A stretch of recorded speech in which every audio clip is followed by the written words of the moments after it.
Builders, backstories, breakthroughs. This is the Journey in Conversation. Hi, everybody. Welcome back to another episode of The Journey in Conversation. And this is the first one that we are recording in 2026. So happy New Year to everybody at home and away. I've got on the show with me today the spectacular Jeff Sesol. He's the CEO and founder of Pull the Shoot. Really interesting guy, hosts his own podcast and does a lot of consulting. So I'm really excited to get into today's show with him. Jeff, happy New Year. How are you? Happy New Year to you, Paul. I'm doing great. It's a wonderful beginning to a new year. It's always great to start fresh and to feel good and to kind of set some new goals and new plans and feel rejuvenated. I took 2 weeks off during the holidays and really rested for the first time in a long time. And so, I kind of hit the ground running this week. So it's good. It's fun. Yeah, that's great. I feel like a lot of us, when we go on vacation, we we tend to ignore that rest part, and we make plans and we go on trips and we go, overseas or to a different state or city or province. We go camping, and that's great. Like it's new experiences and it's what you want to spend your time with. But I've found over the years that vacations are very rarely relaxing. Yeah. Well, about 2 years ago, my wife challenged me to not look at my emails. We took a week in Wisconsin. She challenged me not to look at my emails. And by the third day, I was having an anxiety attack. But then I got through that, and then the rest of the week was great. And so this 2 weeks, I must have looked at my phone maybe twice, through the Christmas and New Year's holiday. And, I had hundreds of emails when I got back on Monday, but I thought, I'm okay with that. I got some rest, and so that's good. Yeah, and if you can go into it expecting that when you come back, there's going to be a little bit of craziness, that's okay, right? Like it's not the end of the world. Yeah. Well, let's talk about you. For the folks at home, can you give us a little bit of your origin story, whether it's superhero or supervillain? Sure. Where'd you come from? What have you done? Like, what brought you to where you are today? Well, I'll try to compress it as best I can. Chicago, born and raised, Chicago suburbs, south suburbs. Started my corporate career at Harris Bank in Chicago back in 1980. Yeah, I'm the old guy. I was a self-taught. I went to college for 2 years, hated it. It was too slow. So I taught myself how to program, and I ended up automating the entire trust fee department at Harris Bank. I left there in 1992 because they got bought out by Bank of Montreal. By 1993, I started my first entrepreneurial venture, which was a company called FuturesNet. It was a network. It was a pre-internet network for the futures and options industry. So think of pork bellies and corn and beans and orange juice and all that stuff. We did that, and then we took it to the internet in 96. And in 1998, we noticed that everyone was using one piece of the platform more than any other, which is the ability to upload a file from your PC to our servers and get to it from any web browser. And so we called it FreeDrive, F-R-E-E drive. It was a free disk drive on the internet. And one of my small claim to fame in life is I'm one of the founding fathers of what we know today as web-based storage. Because it didn't exist in 1998, we built it. It took us 18 months to get our first million users.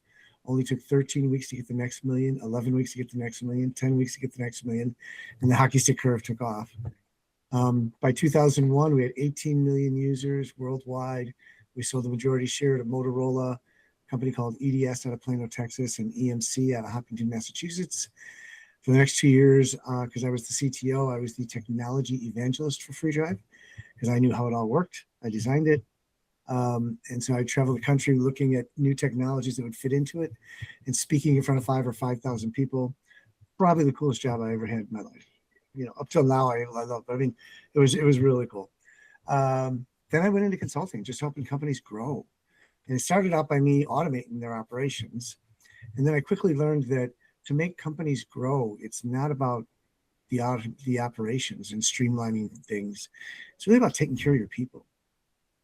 And so I started focusing more on that. And so, I helped several companies grow, one from 2 million a year to 24 million a year, and one from 6.1 million a year to, so 1.6 million a year to 6.4 million a year. And all I did was, kind of get the people focused, get them to understand that they were, just a part of the company, part of the process, right? They were appreciated. They had a voice. They could say things and people would listen and all that stuff. And it really has changed my whole philosophy in how to grow a business.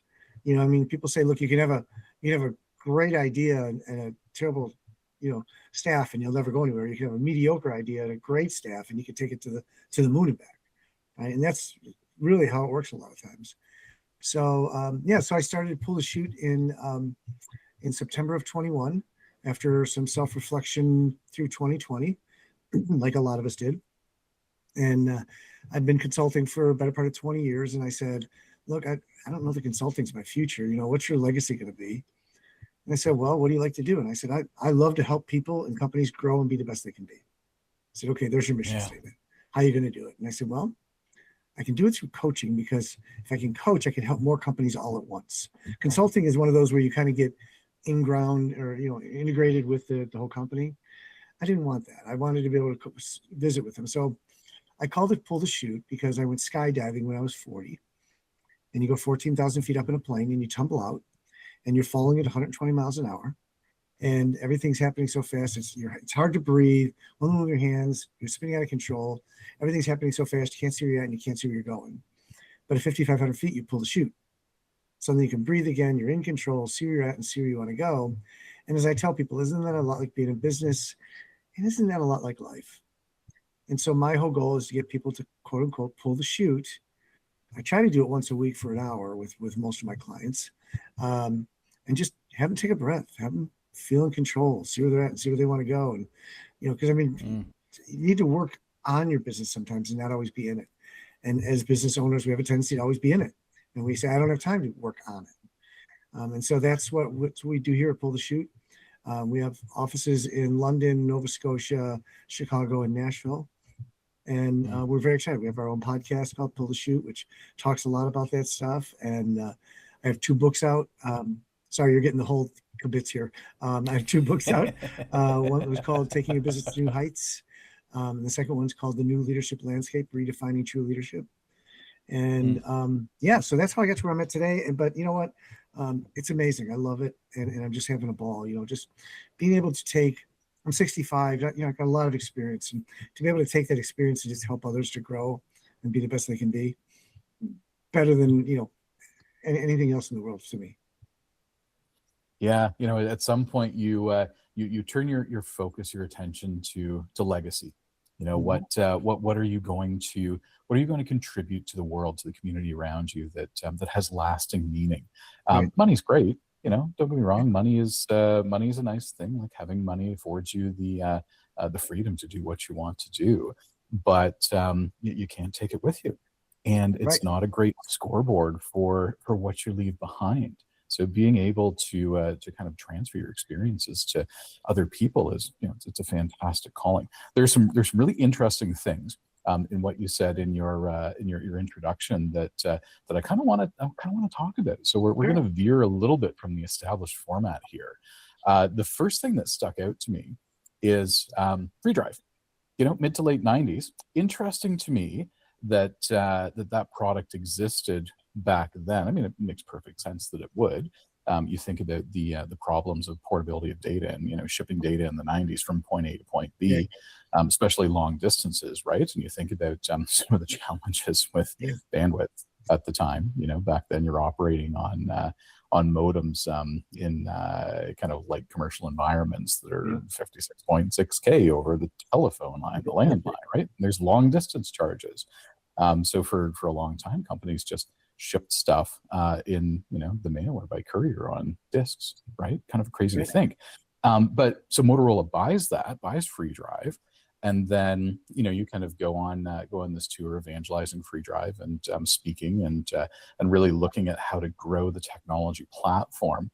What is kind of a question mark for me, and what I kind of want to talk about a little bit, is what happened in kind of the early to mid 2000s, because to me this sounds like you guys would have had a fairly significant head start on Dropbox, right? Because they started in 2007, 2008, something like that, and it was pretty much the same premise. It was like, it sucks to sync your data between devices in A to B. Like, we're going to centralize that. So like, what decisions were kind of in the middle there that had Motorola move that away from where they could compete really strongly with Dropbox, because Dropbox is, it's ubiquitous now.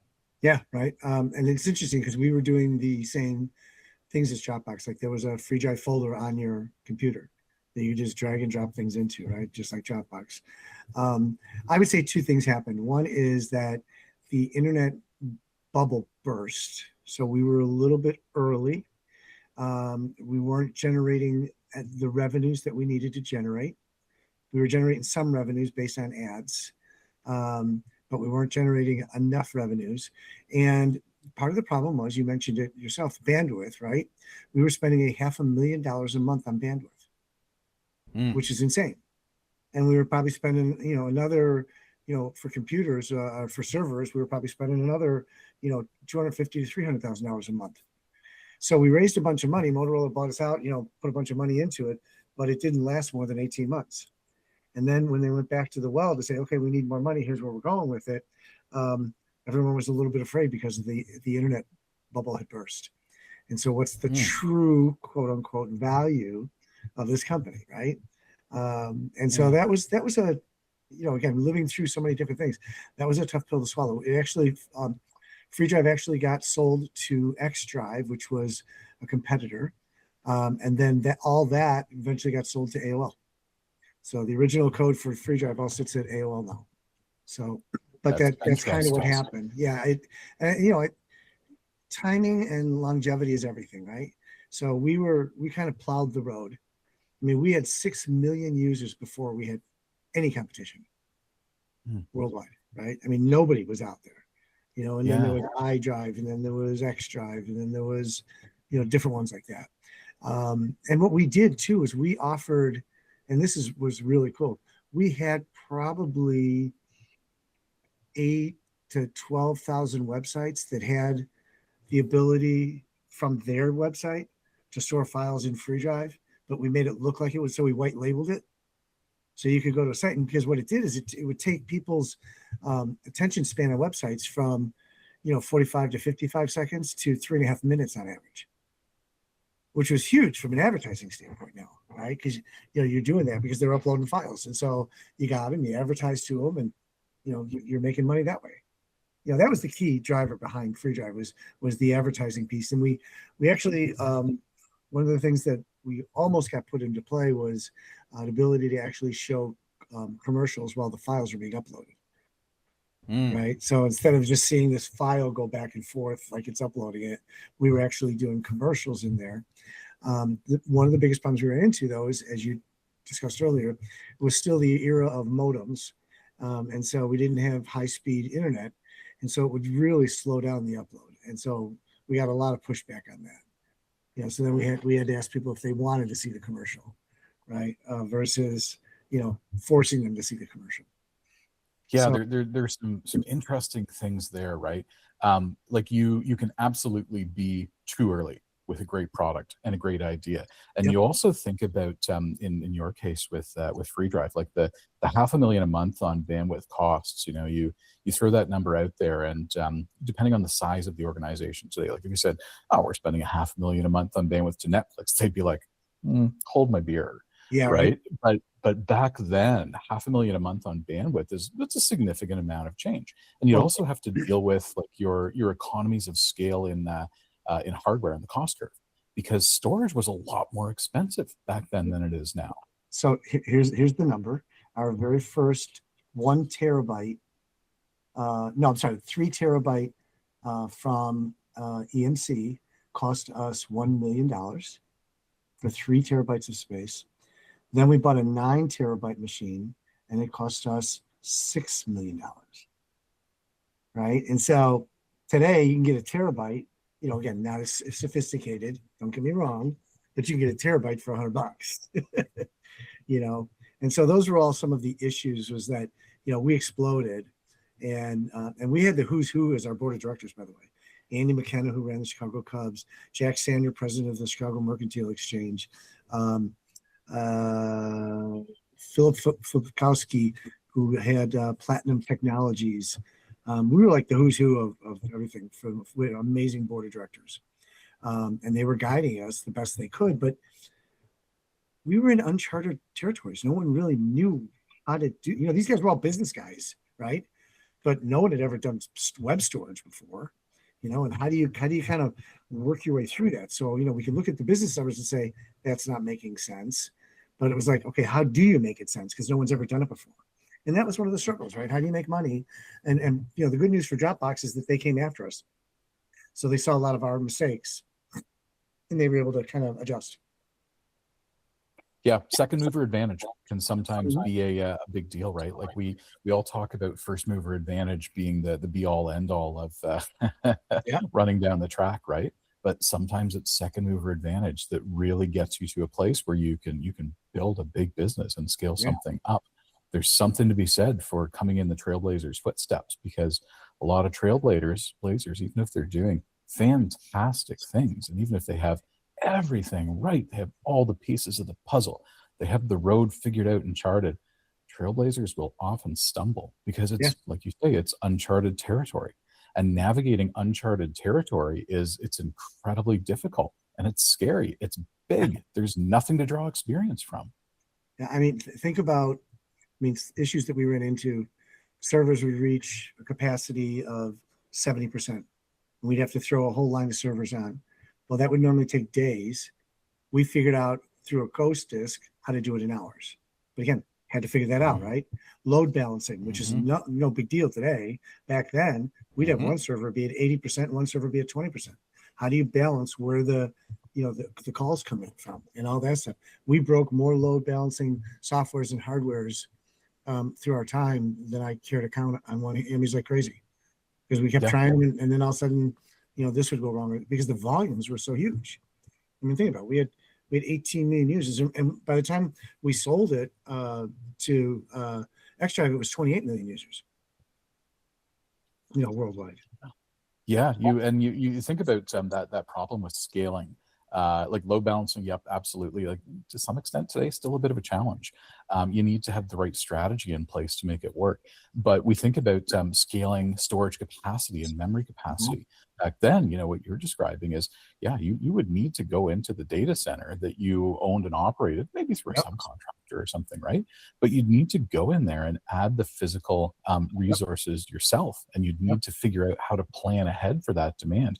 Today, there's autoscalers. You have a hyperscaler that you do business with, whether it's Google Cloud, whether it's Azure, whether it's AWS, and you just set your parameters for auto scaling and say, okay, so when we hit this threshold, add this much more, blah, blah, blah, blah, blah. Done. That was not a thing. Not a thing at all. So, but a great time in my life as far as an entrepreneur. We learned a ton, and I've been able to use all those lessons as I've gone forward now. How to control people, how to make people want to work. Again, this goes back to the encourage your people, appreciate your people. Real quick, if I could tell a story, I had two guys. So every quarter we would take the team out because, again, we were big on thank you guys, thank you, appreciate what you're doing. And so one time we took them to Chicago Cubs game. One time we went to the back room of the restaurant behind us. It was called Jack's Tap. I don't even know if it's still there, but we ran out the back room. We went back there, and we always like to pick out one or two people that have really stepped up, right?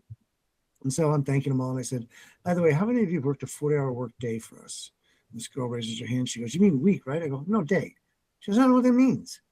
And I said, well, that's when people like Josh and Bunty, these were our database guys, would come in on a Monday, and I'd force them to go home on a Wednesday.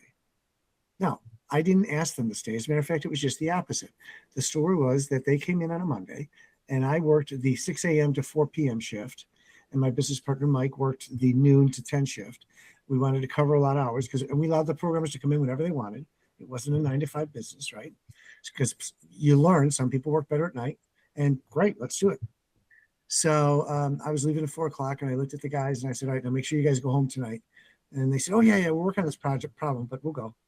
I come in the next morning, and we had given them a room, not just the database guys, but the programmers, a room with overstuffed furniture, video games, movies, refrigerator full of beer, pool table, dartboard. Because sometimes you just had to step away and do something else. Because again, we were doing stuff that didn't exist, right? And so there's a note on the door that says, wake us at 9. I go, you guys killing me, right? So I wake up at 9, I go in there and I go, what happened? I thought you were going home. yeah, we were, but we solved the problem. So we just wanted to keep it going. And look what we were able to do, and blah, blah, blah. And he says, we just got one more thing that we're working through, but, I think we can work on that a little bit today. And I go, okay. So at 4:00 on Tuesday, I go, all right, you are going home, right? Yeah, we're going home. I go, have we solved the problem that we've been working on? We're really close. I think we got to figure it out. All right, but you're going home, right? Yeah, we're going home. I'm in Wednesday. Sure enough, sign on the door. Wake us at 9. I go, you guys are killing me. And they're like, yeah, but we got it fixed. We're great, right? Now, again, I kept asking them to please go home, right? So finally it got to be about noon, and I walked up to Joshua. So Bunty was about a 5'6", 145-pound guy. Josh was 6'4", 285. So I walked up to Josh and I go, dude, you need to go home. He goes, no, I'm going to go. No, you haven't showered in 3 days. I need you to go home. You're becoming offensive. Right? But the power of that is one of the things that is my driving factor today, which is we appreciated our people. We gave them things. I recognized them. And they'll go the extra yard for you then, right? They were part of it. We'd go into a room and we'd start drawing on the marker board, and everyone had input. Everyone had ideas, it was up to somebody else to go, I don't think that's going to work because, right? You can't just say, I don't think it's going to work. Tell me why, right? And so that got everyone really working together. And that truly was the success of FreeDrive, was the people. It's interesting to think about how that really works. And we tend to use fancy words like, aligned incentives and incentive structures. We tend to think about these kinds of dynamics through that lens, right? But at the end of the day, a lot of the time, incentive structures and aligned incentives is as simple as you're saying, treat your people well, respect, treat them with decency, pay them enough money to make sure that they can live the life that they want to live, right? Like, don't squeeze them that way. We overcomplicate this stuff a lot when 99% of the time, it's really simple. Yeah. No, so there was a study done 3 years ago when they called it the Great Resignation. 4 million people a month were moving jobs. The reason they were moving jobs is 82% of them felt unappreciated. Only 12% left for more money, right? Which speaks volumes. Just volumes, right? Give them, don't make them work 9 to 5. And this is the other thing COVID gave us, which I love, is that people don't necessarily all work 9 to 5 well, right? And so a lot of them are working from home. And so I had a client, and he's like, yeah, but I'm paying them to work from home. But, what if they're not there? And I go, first of all, do you think you're overpaying them? Oh, no, I think I'm paying them well. Okay. Are they doing the job? Oh, yeah, they're doing the job. Okay. Have they ever missed a deadline? No. Okay, so where's the issue? He goes, well, but we're there from 9 to 5. I want them there from 9 to 5. And I go, so if everything's getting done, if you don't feel like you're overpaying them, and it's just that you want them at their desk so that they can be at your beck and call, maybe we need to loosen the reins a little bit so that they can actually be themselves and get more work done, because you'll find out that they'll probably do more for you. They might work at night more, where if you're making them work 9 to 5, they're done at 5, right? And programmers especially are this way. Let a programmer work during the night, man. They're happy. That's what they want. Me, no. I'm a 6 a.m. guy. I find with my own kind of patterns of work and everything, there are some tasks where I'm better in the morning. The kind of cognitive load that those tasks require, it's just better in the morning for me. But there's some stuff that 8 o'clock, 9 o'clock, I'll sit down and have my laptop and a cup of tea or something and just be going at it and be, kind of getting my stride on a roll. And all of a sudden it's 2 in the morning. I'm like, whoa, how did that happen? Yeah. No, that would never happen in my life. One question that kind of comes up for me as you're talking about the fellows at XDrive. If there's one piece of advice that today Jeff could give, Jeff in the FreeDrive days, what would it be? What would you want to tell your past self?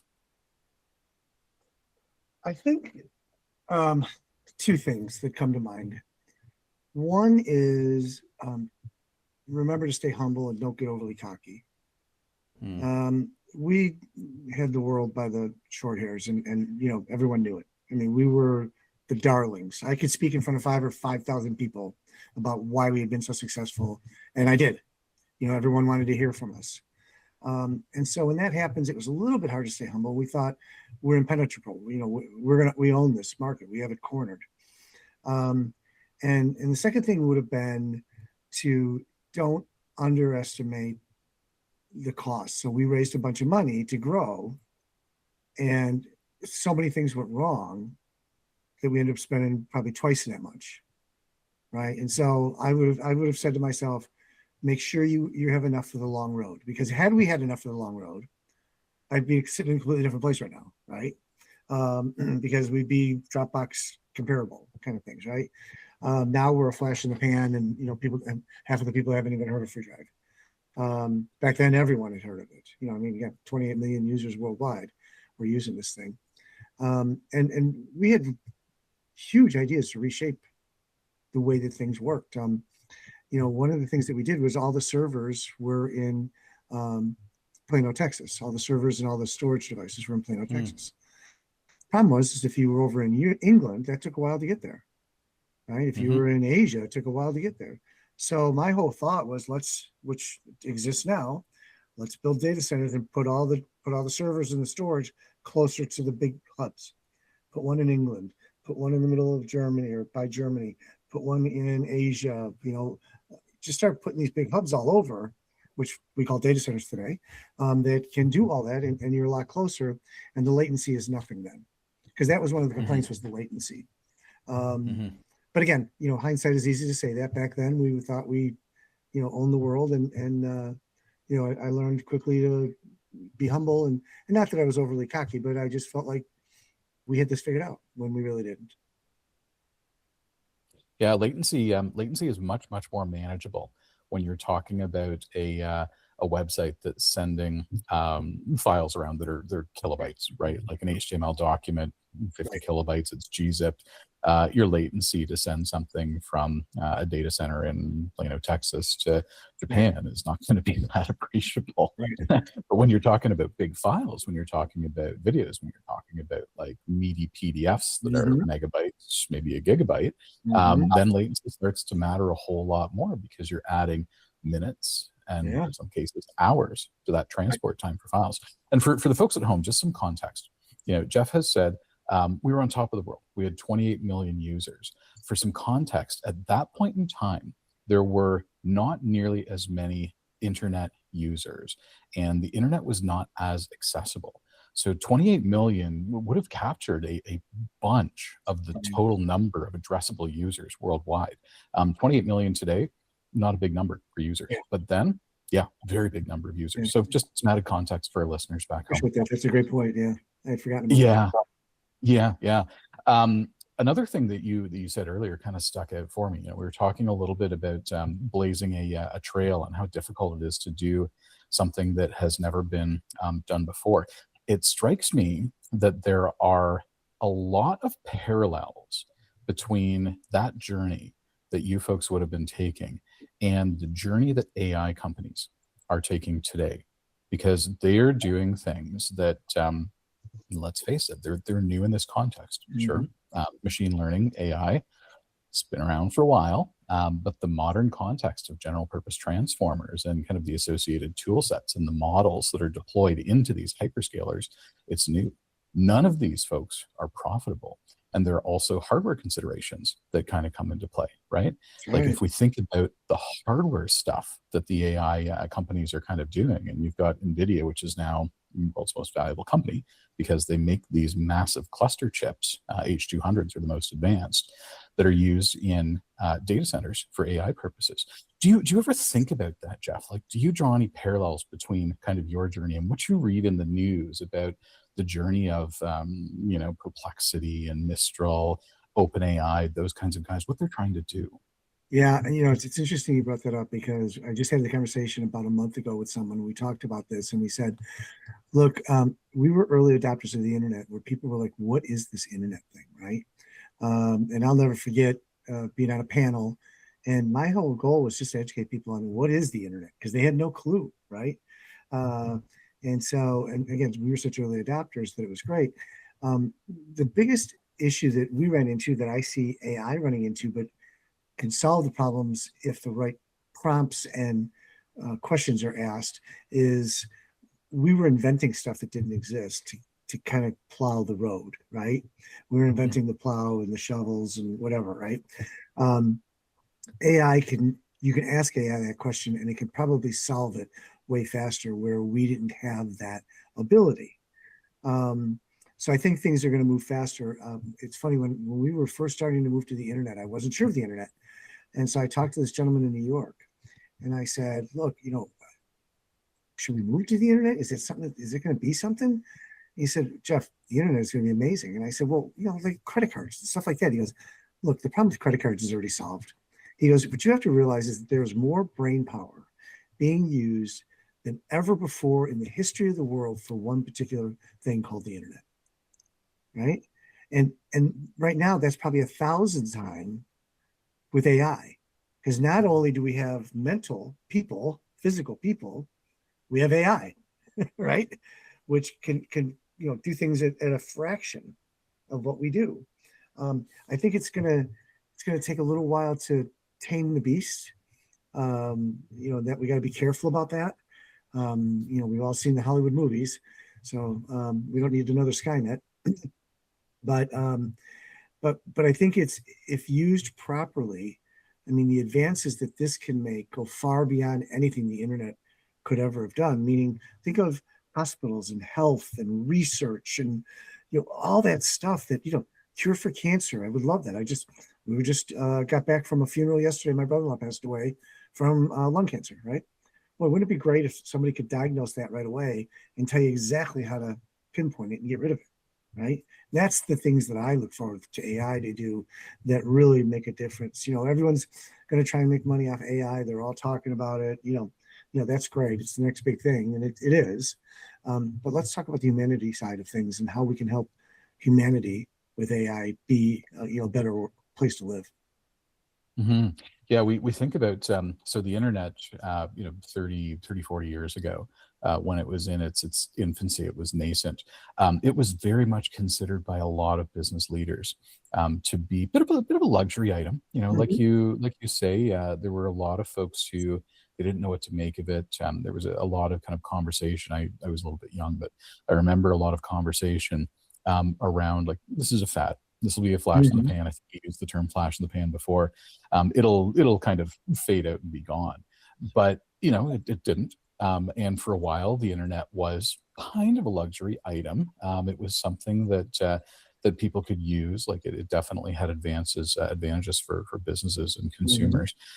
But it wasn't ubiquitous. You get into late 2000s, early 2010s, it becomes ubiquitous. And today, the internet is a lot more like a utility infrastructure, like sewer or electricity, than it is an optional product. And bandwidth and fiber, particularly, is becoming kind of the same. Like you have fiber carriers in major cities who are going down into the sewers and laying their own trunk, right? Like it is a utility. And I wonder sometimes if AI is on that same pathway. And certainly people have talked about that, at least in Canada, a little bit. Is AI the infrastructure of the future? And how do we ensure that it becomes infrastructure and is not just kind of a product which is commoditized and restricted, et cetera, et cetera, et cetera. So it's interesting to see those cycles kind of repeat themselves in technology. Well, I think, what AI gives us is the ability to respond within seconds on things, right? So if they're monitoring things, you can respond in seconds, nanoseconds probably, if something goes wrong, and that helps the utilities, right? So if you think it that way, from this whole monitoring thing, it's funny. I watch a lot of cop shows, and I'm like, you can't get away with anything anymore with all the cameras and AI and everything else. Like, just hang up your guns and just call it a day, because you're gonna get caught every time. It's just crazy. It's funny, you were talking about internet. At one point, I went to a conference in Vegas in '93 to learn about the internet. And Bill Gates was the keynote speaker, and he stood up there and he said, the internet will never amount to anything. Put all your energies into the Microsoft network.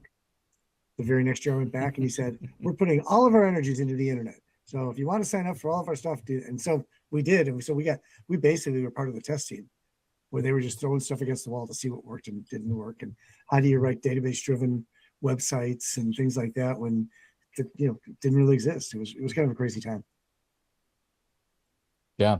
Fast forwarding to today, you're consulting, you're working with a bunch of different companies, really trying to help them figure out how to grow, which is we're very copacetic in that kind of sense. Like that's a lot of the work that I do as well, trying to help smaller companies, especially localized companies, figure out how to compete in their markets and figure out what their advantage points are compared to competitors that are sometimes larger. Maybe I'm just wired a little bit weird, but I really like that David versus Goliath kind of thing. Mm-hmm. Thinking about your clients today, is there a success story, or is there something that you can talk about that, without naming names, of course, but is there something you can talk about that you're particularly proud of? Something that you can sit down at night, put up your cap and say, yep, we did that. That was good. I got multiples. I got a couple because what I'm working on in the last 3 years is more leadership development than anything. Because I believe that's the key to growing your business. So I had a client in Atlanta, and he was subletting his office out to this gentleman, and they had a conversation, and my client had a business development person, and the subletter said, hey, can I, but he was only using her part-time. He said, hey, can I use her the other half? He goes, ask her, but yeah, I'm fine with that, right? Well, after about 2 months, she's killing it for him, and he basically offers her a full-time position without talking to my client. So now my client calls me, and he is fuming, right? And so, I let him, tell me what he's going to do. He's yelling, I want that guy out of my office, and, effing this and effing that, right? And he's just all emotional. I said, well, what are you going to do? He goes, I'm going to go back there and I'll punch him in the mouth and tell him, get out of my office. I go, no, you're not. So what do you ultimately want? He goes, well, I want him out of my office. I said, okay, then go tell him that. He's like, what? I said, just go tell him it's not working. You need him out of the office. Okay. Calls me 3 minutes later, no exaggeration. Well, that was easy. I said, why? What happened? He goes, I walked back there and said, hey, this isn't working. I need you to move out. He said, by when? I said, by Friday. He said, done. Right?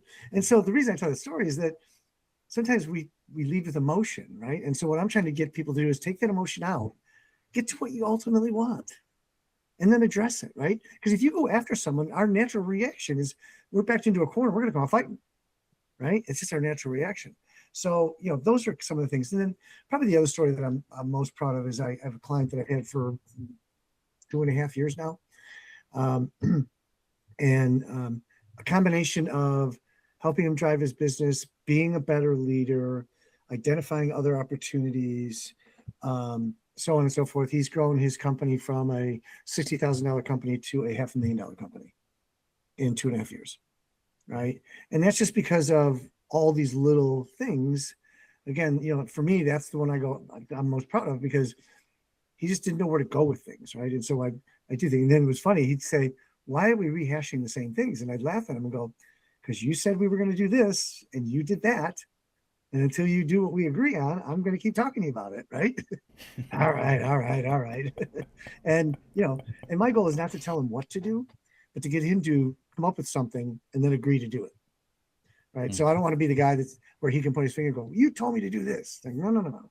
I ask the questions, right? And then I pick apart your solution until I can't pick it apart anymore. And then we kind of go, that looks like it'll work. Okay, good. Right. And so that's kind of how I go with things. And especially with leadership, he's much better now. He wasn't a great leader for his team. He's over controlling. And, that's one of the biggest issues that I find when I'm working with people is that they have to control everything and they can't get out of their own way.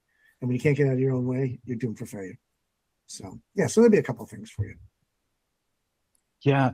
And we think about leadership and about those skill sets and a lot and whatnot. A lot of companies, and I see this so much, a lot of companies will have their framework in place, like their leadership hierarchy. You've got kind of your executive leadership, you've got directors, you've got mid-level managers, you've got supervisors, you've got individual contributors, what have you. It's all some kind of variation on that, usually, right? The structure of the organization. And a lot of companies, especially growing companies, smaller, younger companies that have found success, they're starting to scale. What they tend to do is they're high performing individual contributors who are just like doing awesome are offered a promotion to management, right? And it's just kind of assumed that nothing needs to happen in that step in the middle, right? So you have someone who is used to being a really good worker, doing their job, doing a great job. All of a sudden, they have to manage people, and the assumption is it's easy. You can just do it, but it's not the case. Nope. People who manage people and are responsible for really, unblocking them, leading them, helping them develop, reach their full potential. That's a very specialized skill set. Yep. And I have never found a company that pays due attention to that transformation process. Like no company that I've ever worked with, larger companies, banking, insurance, they tend to do this somewhat, but there's no company that says, here's the manual for becoming a manager. Yeah. And here is your training pathway. And here's how we're going to help support you as you become a good people leader and a good manager. Because ultimately, and this is also something that I have never heard a company say in this process. I've never heard a company say, okay, we're promoting you. And ultimately, your job now is to help the people who report to you become just as good as you. So your job is their success. That's a very different context to look at leadership through. And it does not get the attention it needs. Well, and again, I've always been one, like through my ranks, I always look to find someone to do my job so that I could move up the ladder, right? A lot of times, I tell people that I go, just find someone to replace you. Well, what if they do it better than me? Then good, kudos for you. That means you trained him really good, right? Yeah, but then, where do I go, no, here's the problem. You're doing your job good. The boss is going to go, I don't want Paul to leave. He's doing his job perfect, right? I don't want him to move up because who's going to come up behind him? So it's your responsibility to find someone so that you can go to your boss and say, hey, I want to move up the ladder. By the way, Jeff's going to come behind me because I've been training him, right? A, that shows incentive for you doing that. But B, it just says, I'm okay, I'm comfortable with that. But that is not the case in most cases. Most people are very scared of their jobs. They don't want to share it, and they don't want to be replaced. So you're right. I mean, and then my biggest pet peeve is moving someone into a leadership position without training them. There's a stat that says 38% of people that get moved into a management job fail within the first 3.5 months for lack of training. Yep, that I believe. And North American, it is. And North American businesses, on average, both the US and Canada, we spend a whole lot less per employee on professional development and training than comparable companies in the UK and European Union do. And I always found that very, very interesting because you think about business and kind of the epicenter of the world and everything, like North America. That's where the show is. Right. The Europeans tend to do a lot more investment in training than we do. And I find that kind of dissonance quite fascinating to think about. I agree. Yeah. I agree. Well, we are kind of coming to the close of our time here. So I want to talk a little bit about Pull the Chute. Can you give folks just the elevator pitch on Pull the Chute, what it is, what you do, and most importantly, how to contact you if folks want to get in touch and have a boo? Yeah, appreciate it. Yeah, so Pull the Chute is basically a coaching company that helps leaders become better leaders, helps C-level people become better leaders, and helps the up-and-coming leaders develop, right? That's one of the biggest problems, right? If we have management in place and we want to help the next generation come up, we need to teach them. We have 4 different unique groups in the workforce, right? We have the boomers, the Gen Xers, the millennials, and the Gen Zers, and they communicate completely differently. And technology has changed completely over those 4 generations, if you think about it, how much it's changed. And so we kind of help people get better at that. The goal is that we love to do cohorts with companies. So if you're a company that has anywhere from 25 to 25,000 people, we do these little cohorts of 4 to 10 people. We meet twice a month for 90 minutes. We introduce a topic. And the goal is to get you to change the way that you think about things. We've been influenced about who we are as a leader based on our parents, friends around us, previous bosses, all that kind of stuff, managers, coaches. And so there's a better way to do this stuff sometimes. And so that's what we try to teach people to do that. And the goal is to get them to, quote unquote, as we said in the beginning, pull the chute, take a pause, work on themselves. and to get them to do that. So we love to do that. We have a blast doing it. The cool part is that when we leave, the reason we do the cohorts is that once we're done with you, we have other things if you wanted, but we could walk away and you could learn how to support, and you have, learned how to support each other. So you don't need a coach for years and years and years. This is let's teach you, and then you learn how to support each other. So at some point you can go, I can go, hey, Paul, we talked about this in class. I remember that. Help me. Here's what I got going on. What are your thoughts? Right. And you're going to gladly help out. So that's kind of some of the stuff that we like to look at. If you want to learn more, you can go to pullthechute.net. And again, think of a parachute. So pull the chute is with CHUTE, but pullthechute.net. If you want to reach out to me, Jeff at pullthechute.net. If you want to learn more, go on Amazon, look my name up, and I got a couple of books up there. And you can visit our podcast. Pull the Chute is the podcast. It's on all the major platforms. And yeah, I think that's it. It's probably enough. Brilliant. Well, folks at home, don't feel the need to pause and rewind and pause and rewind. I will put all of that in the show notes, so you can just hop there and check it out. Jeff Sesol, founder and CEO of Pull the Chute. Thanks so much for joining me on the show. I am glad that you were here today. Thank you, Paul. Really appreciated it.